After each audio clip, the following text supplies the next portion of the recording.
안녕하십니까, S법 분석관 유광수입니다. 저번 픽 어떻게 여러분들 뭐 재미를 보셨는지 모르겠어요. 굉장히 저희도 보면서 좀 놀랐어요. 경기 보면서 이걸? 그래서 정말 저희 여태껏 했던 픽 중에 좀 최고로 잘 맞았던 픽이었기 때문에 여러분들께 좀 도움이 됐으면 좋을 것 같고요. 그래서 이번 주도 저희가 좀 더 열심히 픽을 해왔습니다. 먼저 K리그부터 볼게요. 10월 17일 토요일 오후 2시 펼쳐지는 K리그 1 상무와 대구의 경기인데요. 일단 먼저 상대 전적을 보겠습니다.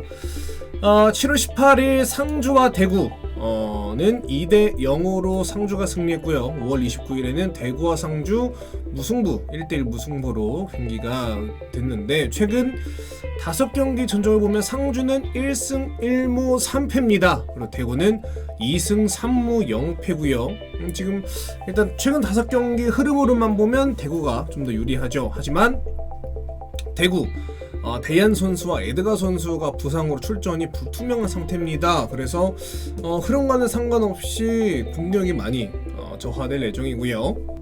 자, 먼저 홈팀 상무봅니다. 홈팀 상주는 올 시즌 일단 K2로 강등이 확정이 돼 있죠. 그래서 딱히 동기부여가 별로 없는 것이 그냥 눈으로 보여요. 최근 김태환 감독이 매경기 선발 선수를 되게 막 교체하면서 되게 모험적인 라인업을 내놓는데, 그러면서 선수들 이제 경쟁을 좀 유도하는 것 같아요. 그러면서 이제 뭔가 그 순위에 대한 동기부여 말고 선발에 대해서 동기부여를 자꾸 주려고 하는 것 같은데, 나름 그 동기부여 잘 먹히고 있는 것 같아요. 그래서 경기를 좀 나름 유지되고 있고, 올림픽 대표팀에서 멋진 모습을 보여줬던 최전방 오세훈 선수가 연속으로 선발 출전하고 있고, 또 울산전에 4번째 출전한 우측의 정원진 선수가 또 득점을 하면서 이번 경기에서도 좀 출전 기회가 적은 선수들을 선발, 그리고 또 만약에 이제 나중에 교체 투입까지도 되지 않을까 예상이 되고요. 원정팀 대구입니다. 지난 24라운드 광주 원정에서 우리 류재문 선수가 후반에 골을 넣으면서 0대1로 힘있게 승리를 했어요.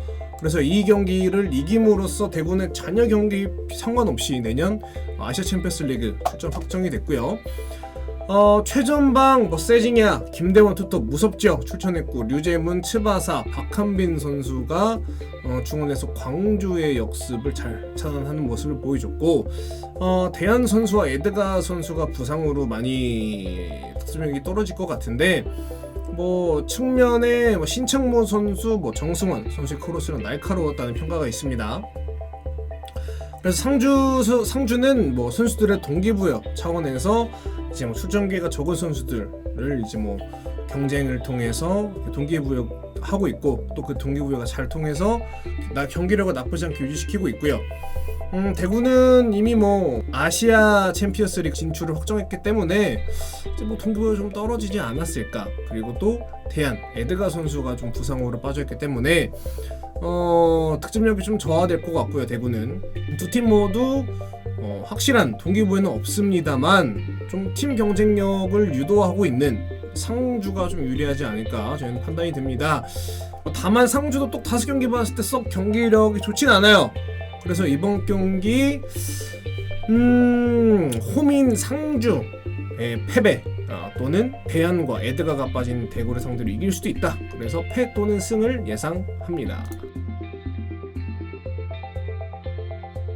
자, 이어서 10월 17일 토요일 오후 4시 30분에 펼쳐지는 성남과 서울의 경기 바로 또 이어서 예측해드리겠습니다. 먼저 상대 전적 먼저 볼게요. 5월 31일 서울과 성남 0대1로 성남이 승리했고요. 8월 11일에는 성남과 서울 1대2로 서울이 승리를 했습니다. 이렇게 한 번씩 주고받고 나서 이제 최근 5경기를 볼 텐데, 성남 1무 4패입니다. 그리고 서울도 썩 좋진 않아요. 1승 1무 3패로 양측 다 썩 좋은 경기력은 아닌 걸로 보이고요. 성남의 김남일 감독 강원전 퇴장을 당했고, 그래서 이번에 못 들어오고요. 박수일 선수, 그리고 김동현, 연재훈 선수까지 출전 정지가 많고요. 그리고 서울의 김남춘 선수, 기성용, 고요한 선수 이 3명이 부상으로 출전이 어떻게 될지 모르겠어요. 먼저 홈팀 성남봅니다. 지난 강원전 전반 28분이었죠. 박수일 선수가 퇴장당한 이후 나상호 선수가 후반에 골을 놓치면서 강원에게 2골을 허용, 역전패를 당했죠.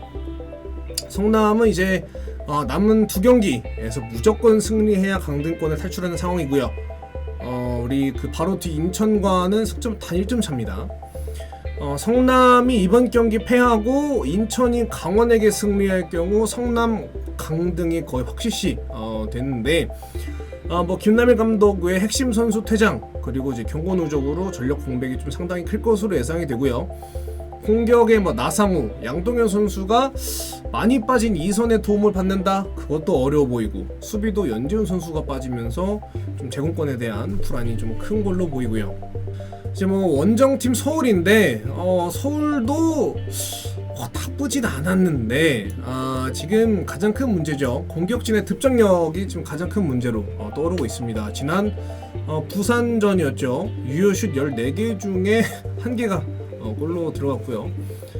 근데 그것도 부산 수비 김병준 선수가 볼 처리 과정에서 서울 선수 맞고 들어간 되게 애매한 골이었죠. 하지만 또 부산에게 2골을 내주면서 1대2로 패한 아주 문제적인 모습을 보여줬고, 센터백 지금 김남춘 선수가 부상으로 빠져 있어서 윤영선 선수가 선발 출전했지만 좀 뒷공간을 많이 내주는 모습을 보여줬고, 그리고 박주영 선수, 한승규 선수는 상대 수비에 막혀서 중원보다는 좀 측면으로 많이 밀려났다 라는 의견이 좀 많습니다.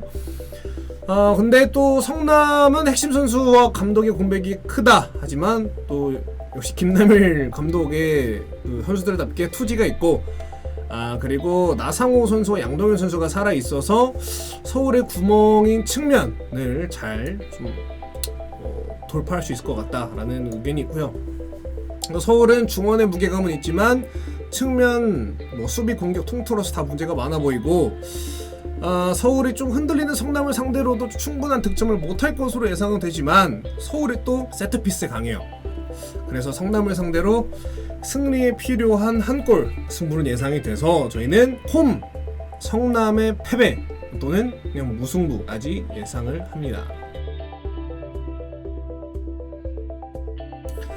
자, 이번엔 EPL로 넘어옵니다. 10월 17일 토요일 저녁 8시 30분에 펼쳐지는 머지사이드 더비 에버튼과 리버풀의 경기 예측해드립니다. 일단 좀 대조적인 모습을 보여줘요. 현재 리그 1위 에버튼 4연승 중이고 리그컵에서도 3승을 거두면서 올 시즌 무패. 시작이 너무 좋아요. 수비에서 센터백 예리미나 선수가 아쉽게도 부상, 그리고 케니 선수, 홀키트 선수 다 부상으로 지금 빠져 있어서 약간 수비에서 좀 문제가 보일 것 같고, 그리고 대신 현재 득점 1위 칼버트 루인 선수가 이제 문전 앞에서 해결, 그리고 위치 선정, 헤더까지 모자람 없는 모습을 보여주고 있고요. 그리고 지금 제일 중요한 하메스 로드리게 선수, 그리고 또 히샬리 선수까지 짜임새가 좋다는 평이 많습니다. 중원에서 두쿠레 선수가 좀 무게감 있게 중심을 잡아주고 있고, 부상에서 이번에 돌아온 고메즈 선수가 또 공수 조율을 또 잘 해주고 있어요. 그리고 알랑 선수도 패스를 좋다라는 그런 말도 있고, 일단 부상으로 3명이나 빠진 이상 에버튼도 평소 조직력보다 조금 떨어질 것 같고, 리버풀은요 아주 충격적이었죠. 아스톤 빌라에게 7대2로 대패 당했죠. 골키퍼 아드리안 선수와 수비 고메즈 선수가 좀 불안했다는 평가가 있는데, 그리고 공격진도 살라 그리고 조타 빼고는 딱 위협적인 모습 보여준 선수가 없습니다. 현재 주전이 많이 빠져 있는데, 이번에 티아고 선수랑 마네 선수가 코로나로 격리되었다. 이번에 격리 해제돼서 훈련에 참여했다는 소식이 들려와요. 하지만 아직 그 코로나의 여파를 벗어나지는 못했을 걸로 예상이 됩니다. 일단 디아고 조타 그리고 바이날도 로버트스 공격의 왼쪽 측면이 좋고, 이제 그 디에고 조타 선수가 사이드에서 중앙으로 이렇게 꺾어 컷백 들어오는 그 시점에 로버트슨 선수가 이렇게 스위칭해서 올라가는 그런 오버래핑이 너무 좋고, 그래서 양측 다 뭔가 한 방이 있는 팀이에요. 그래서 에버턴이 일단 뭐 중원과 공격에서 짜임새 있는 모습을 보여주는 팀이고, 수비에서 흔들림 없었으나 이번에 좀 수비 핵심이 많이 빠지면서 그것도 조금 걱정이 됩니다. 리버풀은요, 주전들이 많이 빠졌고요, 수비도 불안하고, 이번에 돌아오긴 했지만 과연 돌아온 주력 선수들이 힘을 쓸 수 있을지 그것도 의문이 듭니다. 전력상으로는 뭐 리버풀이 당연히 우세하지만 지난 그 대패의 충격에서 과연 벗어났는지, 그런 쉽지 않은 상황으로 볼 때 상승세 있는 에버튼도 무시할 수는 없습니다. 그래서 저희는 무승부 없이 뭐 에버튼의 승, 리버풀의 패, 또는 에버튼의 패, 리버풀의 승으로 예상을 하겠습니다.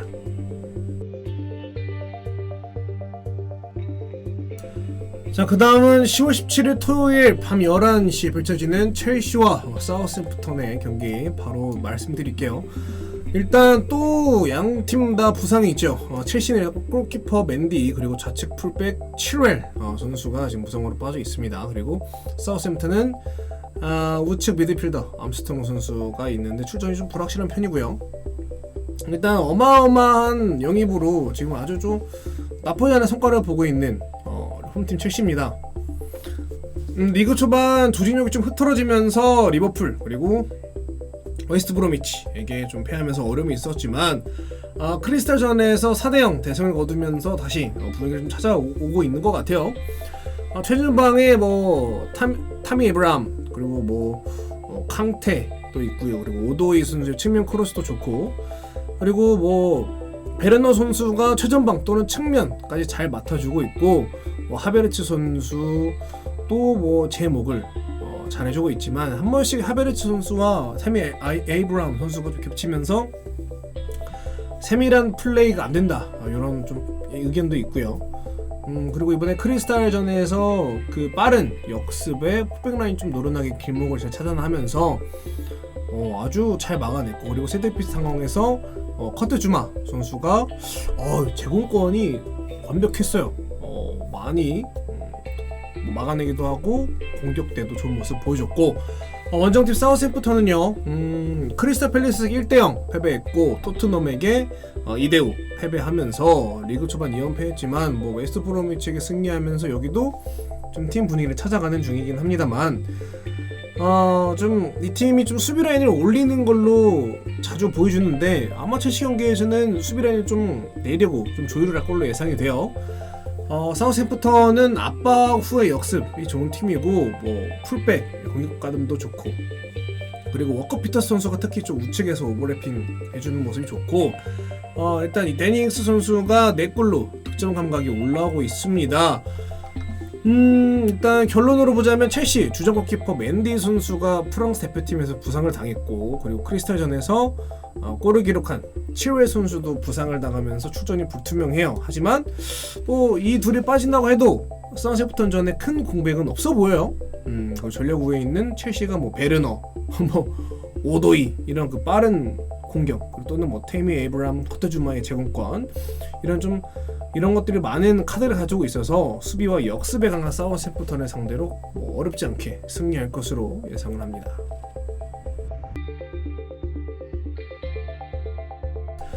자, 그 다음은 10월 19일 월요일 새벽 3시 15분에 펼쳐지는 레스터 시티와 에스턴 빌라의 경기입니다. 일단 홈팀 레스터 시티는 센터백 은디디, 미드필더의 프렛 선수가 부상으로 현재 출전이 불투명하고요. 일단 이 두 명이 빠짐으로써 지난 벌리전 중원과 수비가 많이 흔들리면서 웨스트햄에게 홈에서 3대0으로 패배를 했습니다. 굉장히 좋은 모습을 보여주던 때에 좀 안 좋은 소식이었는데요. 좀 나름 이 저스틴 소원치, 그리고 은디디, 카스타네 이런 그 4백 라인 좀 조직력이 있었고, 중원에 반스, 뭐 탈레만스, 그리고 프레스 선수, 그리고 페레스 선수 요 그 라인과 최전방 제이미 바디의 그 역시 명불허전이죠. 침투 꽤 짜임새 있는 모습이었으나 뭐 지금 두 핵심 선수 2명의 부상으로 많이 좀 흔들리는 모습이 보여져 있고요. 그래서 이제 4백에서 3백으로 전환했다가 이제 웨스트햄에게 3대0 패배를 당했던 레스터 시티입니다. 그리고 원정팀 에스턴 빌라인데요. 리버풀전에서 7대2 대승을 하고 개막 이후 3연승을 달리고 있습니다. 뭐 좌측 미드필더 뭐 그레알리쉬, 볼기술 일단 좋고요. 리버풀전에서 2골 3도움으로 엄청난 모습을 보여줬고, 그리고 뭐 바클리 선수 그리고 와킨스 선수 올 시즌 합류했죠. 결정력이 많이 보강을 됐고, 단 약간 그 상대의 빠른 역습에 취약한 모습 리버풀전에서 나왔고, 측면에서 공간을 많이 내주는 모습을 또 보여줬었죠. 일단 전력은 좀 비슷해 보입니다만 공격적인 부분 제이미 바디가나 레스터시티가 더 짜임새 있어 보이고, 아스톤빌라의 뭐 거의 빛이죠. 그레알리시 선수가 봉쇄될 경우 공격의 실마리를 풀지 못할 것으로 보이기 때문에 저희는 홈팀 레스터시티의 승을 예상합니다.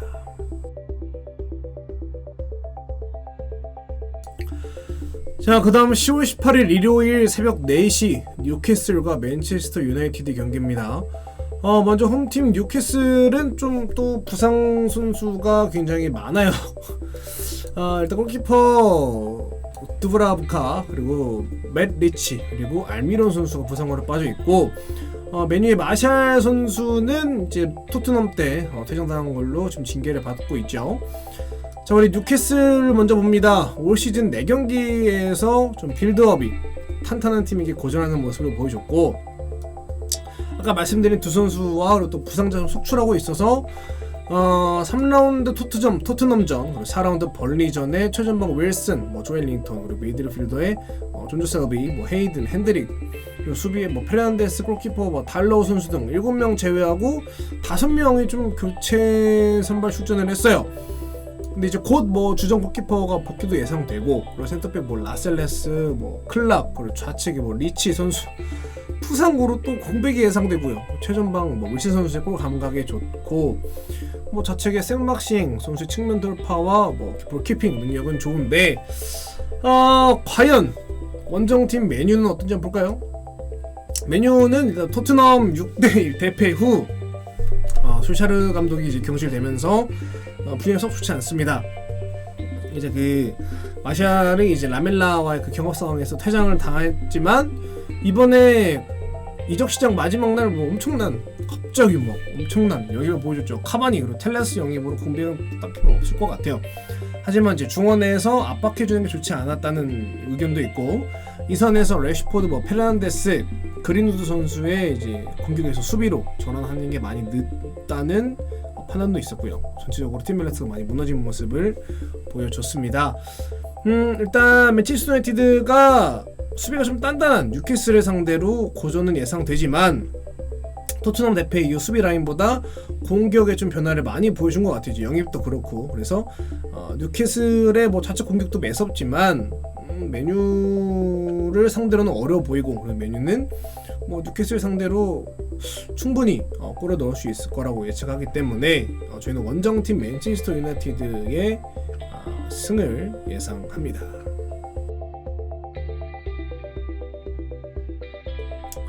자, 그 다음 10월 18일 일요일 저녁 8시 셰필드 유나이티드와 풀럼 경기입니다.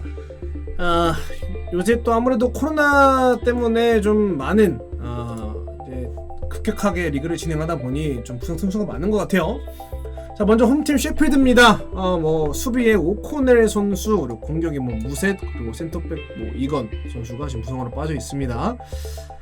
올 시즌 첼시, 그리고 웨스트 브로미치에서 리안과 버크 등 공격자를 영입했고, 공격 시 이제 3백으로 전환이 되고, 뭐 센터백 이건, 측면에 로빈슨 선수가 뭐 공격 가담이 나쁘지 않아요. 좋아요. 그리고 투톱에 이제 버크 선수가 활동량을 많이 가져가 주고 있고, 적극성도 꽤 좋다고 봅니다. 올 시즌 첫 골의 주인공 맥 골드릭 선수도 슛 감각이 꽤나 올라와 있는 것 같고, 그리고 볼 컨트롤 기술이 나쁘지 않습니다. 여기까지 그냥 셰필드 유나이티드 느낌인 것 같고, 풀럼은 이제 뭐 맨시티 그리고 첼시에서 오요 선수를 영입했고, 그리고 치크루벤 그리고 임대 영입했는데 적응이 아직 필요해 보이고, 그리고 중앙 수비수들의 볼 처리가 아직 미숙하다라는 의견이 많습니다. 그리고 양측 사이드에서 압박해주지도 못하고, 그리고 역습 시 뭐 루크만 선수와 아니 선수의 호흡은 좋지만 지금 중원에서 레미나 그리고 리드가 벌리전에서 부상당하면서 마땅한 대체자원도 없고, 그리고 수비 보강을 좀 시키려고 리옹에서 임대온 테테마저 부상을 얻어서 과연 풀럼이 셰필드 상대로 이길 수 있을지 조금 의문이 듭니다만, 일단 두 팀 다 개막 이후 승리는 없기 때문에 뭐 누가 우세하다 애매하지만, 그래도 셰필드는 일단 핵심 선수들 부상이 있고, 그리고 뭐 코로나 확진으로 뭐 결장한다고 해도 공수의 연결 그리고 수비 안정성 이런 게 풀럼보다는 전체적으로 훨씬 우세하다라는 좀 의견이 많아서 저희는 홈팀 셰필드 유나이티드의 승리를 예상합니다.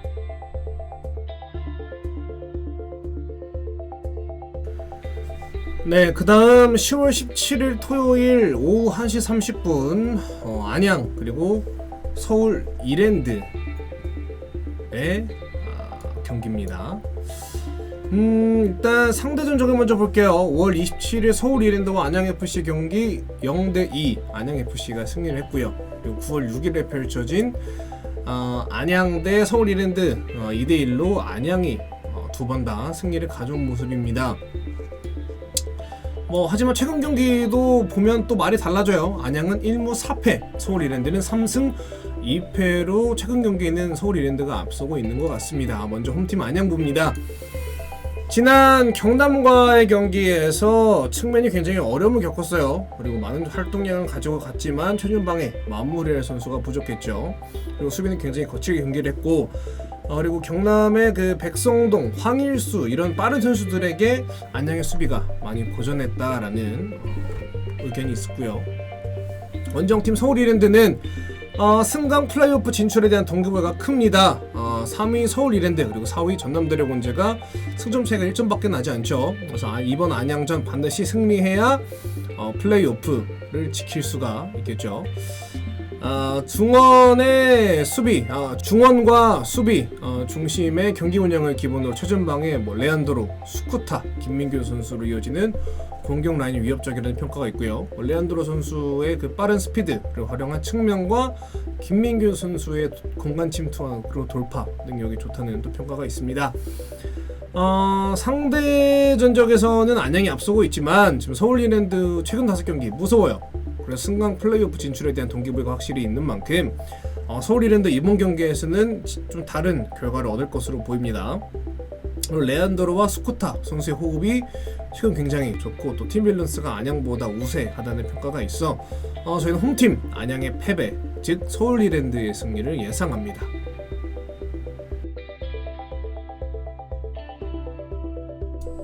자, 이번에는 10월 18일 일요일 새벽 1시 30분에 빅경기죠. 맨체스터 시티와 아스날의 경기입니다.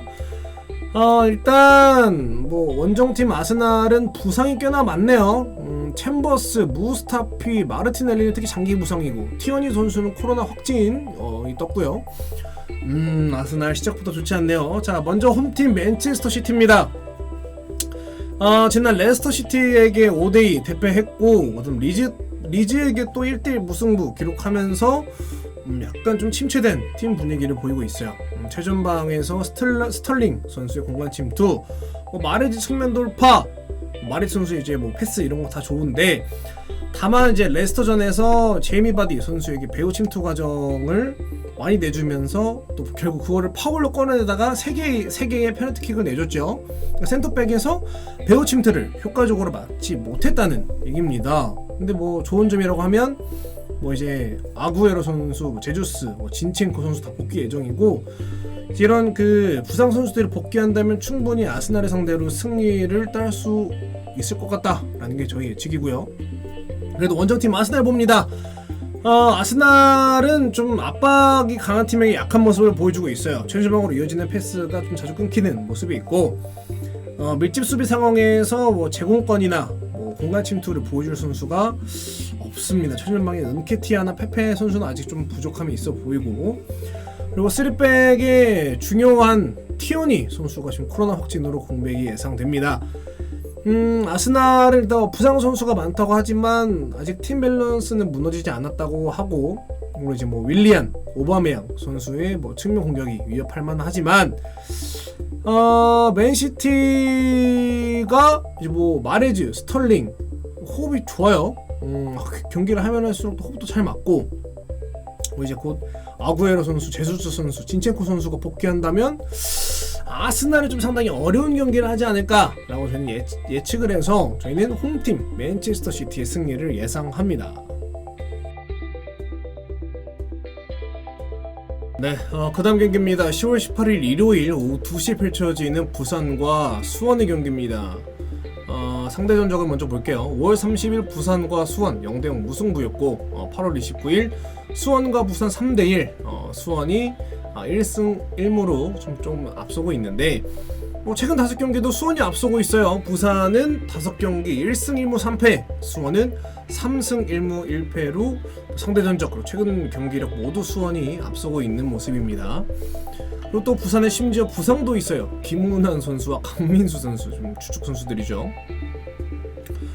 먼저 홈팀 부산 봅니다. 23라운드 강원과의 경기에서 2대0 패배하면서 조덕재 감독이 사임한 후에 24라운드 서울전에서 2대1로 승리를 했습니다.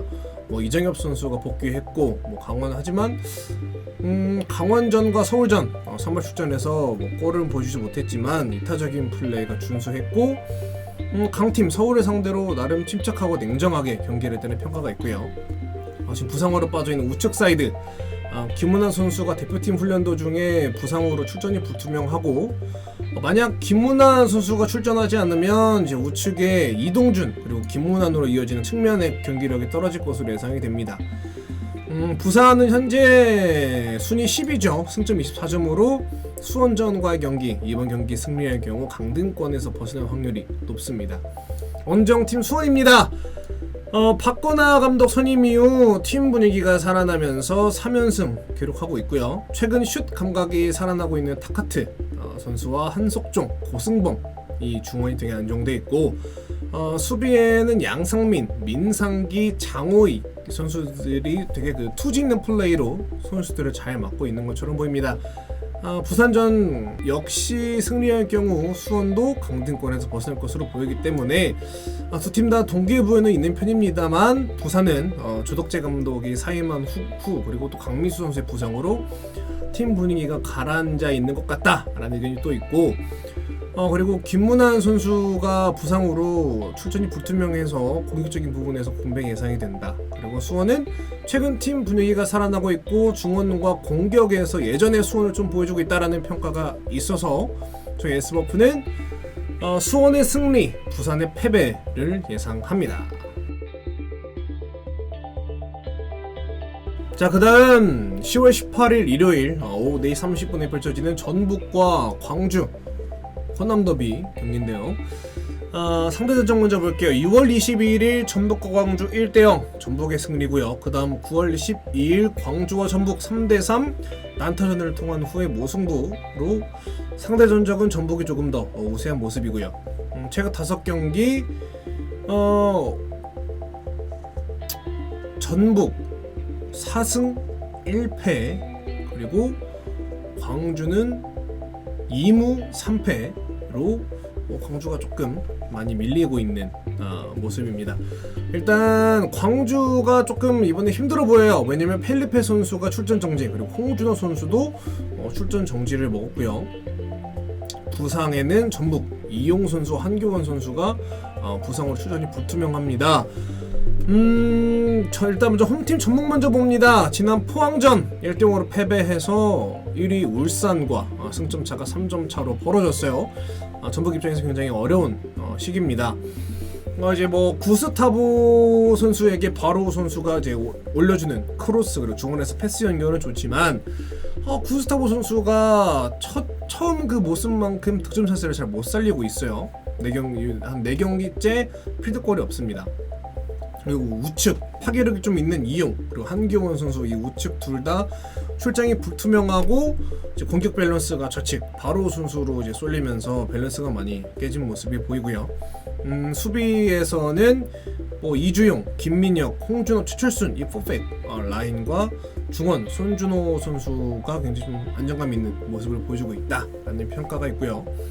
원정팀 광주입니다. 광주 역시 대구에게 1대0 패하면서 뭐 아시아 챔피언스리그 출전이 어렵고 그러니 좀 동기부여가 없습니다. 그래서 뭐 펠리페 선수가 지금 없는 광주의 공격은 힘이 약하고 수비 결정의 공백이 좀 커 보입니다. 지난 대구전을 상대로 위협적인 모습이 없었다는 평가가 많고요. 아슈마토프가 뭐 공백을 커버했지만 뭐 전북 구스타보 그리고 이동국 선수를 상대하기에는 부족해 보인다라는 의견이 있고요. 그래서 광주 펠리페 선수 그리고 홍준호 선수의 공백이 커 보이고 윌리안 엄원상이 전북의 그 단단한 4백 라인을 상대로 쉽지 않은 경기를 할 것처럼 보여요. 전북은 그리고 광주전에서 또 패할 경우 우승권에서 완전히 멀어지는 상황이기 때문에 사력을 다해서 임하지 않을까라는 생각이 있어서 저희는 홈팀 전북의 승리를 예상합니다.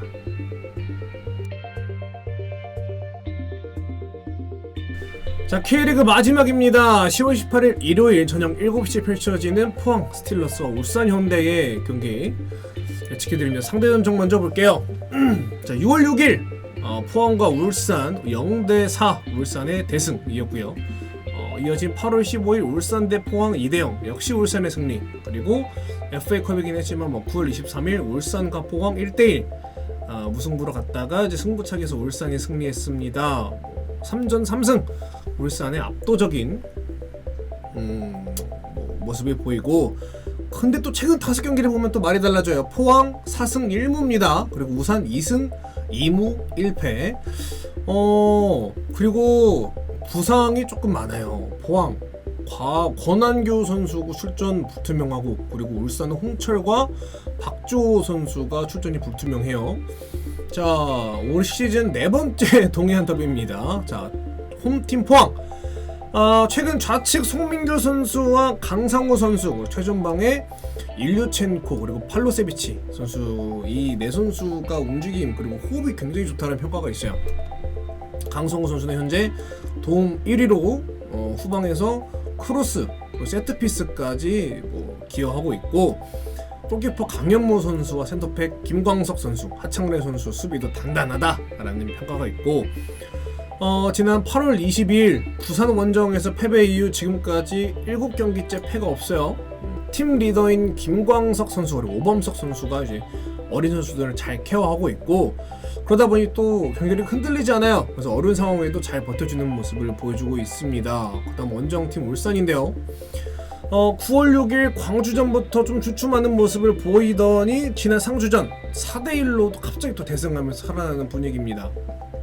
근데 지난 6경기 중 4경기에서 수비 집중력이 많이 무너지는 모습을 보여줬고, 상대 역습을 잘 막아내지 못하는 모습을 보여주고 있어요. 그리고 울산의 주 득점원인 주니오 선수를 이제 보통 상대하는 모든 팀이 좀 집중 마크를 하다 보니 밀집 수비에서 득점으로 연결이 좀 잘 안 되는 모습을 보여주지만, 상주전에서 비온 존스 선수가 교체 투입되면서 4대1로 승리하게 됐죠. 하지만 수비 여전히 상대 역습에 뒷공간을 내주고 있다. 그리고 공수 조율을 해주는 이 원두재 선수가 빠진 상황에서는 공수 전환이 매끄럽지 않을 것 같다라는 평가가 있어서, 결론을 내자면 포항의 공격 무게감이 좀 있는데, 그래서 울산에 비해 약하지 않아요. 하지만 또 수비력은 울산이 좋아 보이고, 하지만 일단 포항 홈이고 포항은 또 상당히 공격적인 모습을 보여주기 때문에 무승부보다는 아마 승패로 나눠지지 않을까 예상을 합니다.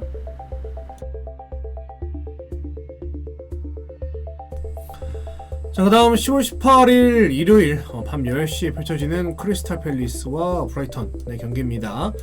자, 먼저 홈팀 크리스탈 팰리스입니다. 지난 첼시 원정에서 빠른 공격을 막지 못하고 4대0 대패를 했었죠. 일단 여기도 부상자가 많고, 하지만 부상에서 슐럭 그리고 밀컴 선수는 복귀할 예정입니다. 기존처럼 선 수비 후 역습이 이제 주된 전술인 팀이고, 뭐 빠른 공격의 자하 아예우, 그리고 타운젠드 선수도 빠르고 힘이 있는데, 하지만 좀 수비가 불안하다라는 의견은 있습니다만, 뭐 역습에 능하고 수비에서 공격 전환이 잘 된다라는 평가가 있습니다. 원정팀 브라이턴입니다. 지난 에버튼 원정에서 중원부터 밀리면서 4대2 패배를 하게 됐죠. 그리고 초반 강팀과의 경기에서 패배했지만 그래도 뭐 공격을 이렇게 풀어나가는 과정, 내용은 좋았다라는 의견도 생각보다 많고요. 지금 뭐 트로사르 선수의 그 페널티 박스 안에서 빠른 슈팅력이 좋고, 그리고 뭐 센터백의 던크, 뭐 앱스터, 이 두 선수가 또 수비 리드나 호흡이 잘 맞고 있다라는 평가도 있고, 이제 경기 종료까지 그 수비 라인이 집중력이 좋고요.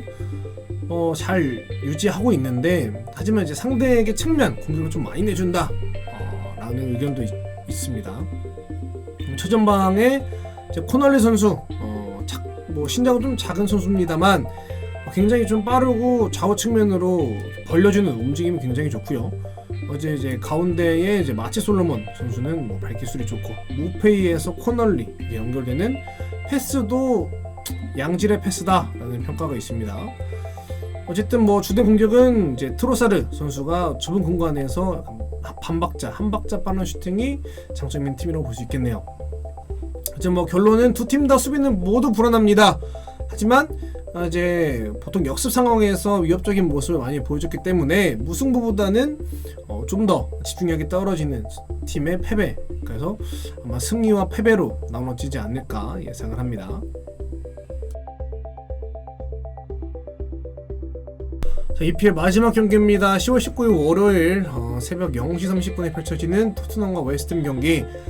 뭐 현재 2승 2무로 상승세를 보여주고 있고, 특히 이제 메뉴 상대로 빠른 공격 전환을 하면서 6대1 대승을 거뒀죠. 이제 그 가운데서 해리 케인 선수와 우리 손흥민 선수의 조합이 아주 특출났다는 그런 의견이 많죠. 그리고 이제 아마 확실하지는 않습니다만 베일 선수가 이제 출전이 예상이 되면서 확실하게 이제 결정지을 수 있는 선수가 최전방에 3명 모두 포진이 되어 있습니다. 아주 뭐 많은 사람들이 기대하고 있는 KBS 라인. 이제 중원에서 은돈벨레 선수가 이제 폼이 올라오고 있고, 그리고 호이베르그 선수도 이제 공수 조율하는데 이제 좀 오늘 자리를 잡은 느낌이에요. 그리고 이제 원정팀 웨스턴햄입니다. 웨스턴햄은 지난 이제 5백으로 나왔던 레스터시티의 수비를 무너뜨리면서 3대0 승리를 했고, 그리고 이제 이날 경기에서 이제 뭐 레스터가 은디디 그리고 프레스 선수가 부상으로 빠지면서 이런 그 혜택을 좀 봤던 거죠. 이제 웨스턴햄 중원에서 라이스, 그리고 공격에서 보엔 선수가 좋은 모습 보여주고 있고, 이제 안토니오 선수의 킥이 좋아요. 크로스, 세트피스에서 올려주는 그 크로스, 이런 연결이 다 좋고, 지난 경기에서 에버턴 경기에 4대1로 패배했지만 경기력은 나쁘지 않았다라는 평가가 있습니다. 단 뭐 측면 공격이 좀 빠르고 공격적인 상대에 고전하는 모습이 보이고요. 이제 결론입니다. 토트넘은 이제 베일이 복귀할 것으로 예상이 되는데, 이제 뭐 손흥민 선수과의 측면 파괴력은 확실히 높아질 것으로 예상이 되고, 웨스턴햄은 5백으로 중원과 측면에 좀 수비를 두텁게 하면서 막아내고 측면 크로스와 세트피스로 이제 승부를 볼 것 같은데, 하지만 토트넘의 측면 월드 클래스죠. 베일과 손흥민, 이 둘을 막기에는 조금 부족해 보이고, 그리고 은돈벨레에서 케인으로 이루어지는 이 중원 공격도 막기에는 부족해 보입니다. 그래서 저희는 홈팀 토트넘의 승리를 예상합니다.